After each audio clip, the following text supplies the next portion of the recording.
ચમરો રે બેટા ચમરો રો શેના હાથ ના મારે હેડ સાહેબ કર હાથ જે એની પતર રગડી ના એમ છે ને મારે મોટા ટોપ થઈ ગયા ચમ તમે સાહેબ મારા છોકરાને મારે તમારો અધિકાર છે મારવાનો એમને પગાર મળે મારવાનો પગાર મળે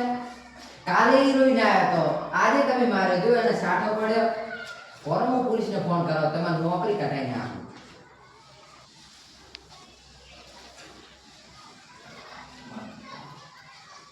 કેમ મોટા ગાડલા છે લા પડે હું આમ જાતો તો હું આ છોકરા મારા બેટા મારે ટેણીઓ ભણવા આવે છે કોઈ ભણતો નહીં સાહેબ હું શું છે આવે તો છોકરા શું કરે લાવ જોતો હતો આ સીધો બાજમ આયા છે મોટા બા મારા છોકરાને મારે જબ્બર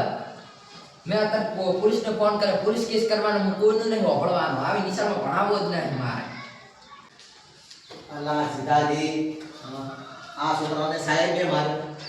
અલ્લા સાહેબ તો એ છોકરાને ભણાવે સાહેબ આ છોકરો શું કર્યું ઓની સલેટમાં થૂક્યો તો અલ્લા તારો છોકરો આની સ્લેટમાં ભણતરની વિદ્યાર્થી દેવીમાં આ છોકરો થૂચ્યો તો સાહેબ મારે ના તારા છોકરાની આરતી ઉતારે વોક તો બધા તારા છોકરાના છે આ હમણે પોત દાડે પહેલા ખબર તારા છોકરા પેલા બલાડાના છોકરાને ધક્કો માર્યો મોટી કુંડી પાણીમાં પડ્યો ને તો હું જોડે ફોન જાતો તો નીકળ્યો એટલે કે મરી ગયો તો બે બાપ બેટો જેલમાં પડ્યા હાડો એટલે છોકરાનો ઉપર લઈને સાહેબને બોલવાય છે સાહેબ તો ભણાવે તમારા છોકરાને નોકરી લાવે કેટલા સંસ્કાર લાવે અને માર્યા વગર તો છોકરાને કદી વિદ્યા આપવાની નથી કદી એ વિદ્યા છોકરાને માર્યા વગર ના આવે છોટી પડે સમસમને વિદ્યા આવે ધમધમ મારે છોકરાનો ઉપર કદી નહીં લેવાનો આ હાસી વાત છે તે કુંડી પાડે મોટા બા મને માફ કરજો તમે મારી ઓકો બોલી સાહેબ તમે મને માફ કરજો તમે તારોને મારથી જોણ્યા વગર તમને રક્ષણ કરી તમને ઠપકારે તમે મને માફ કરજો મન તમારા જેવો સાહેબ બનજો તમને હેઠો મારજો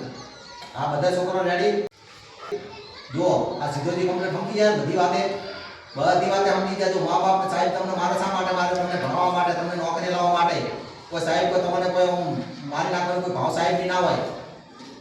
તમારા મા બાપ બધે જો આવી રીતે સીધા જ જોડે સમજી જાય તો બરાબર છે એટલે કે શિક્ષકો ઉપર તમે જાઓ અને કેસ કરશો નામ કરશો ખલવાઈ દેશો તો તમને કદી સાહેબ સારી રીતે નહીં ભણાવે સાહેબ મારે છે તો તમારા ભલા માટે મારે છે અને આ વાત તમારા ઘરે બધે તમારા મમ્મી પપ્પા બધે સમજી જાય તો આનંદ અને મંગળ થઈ જાય કદાચ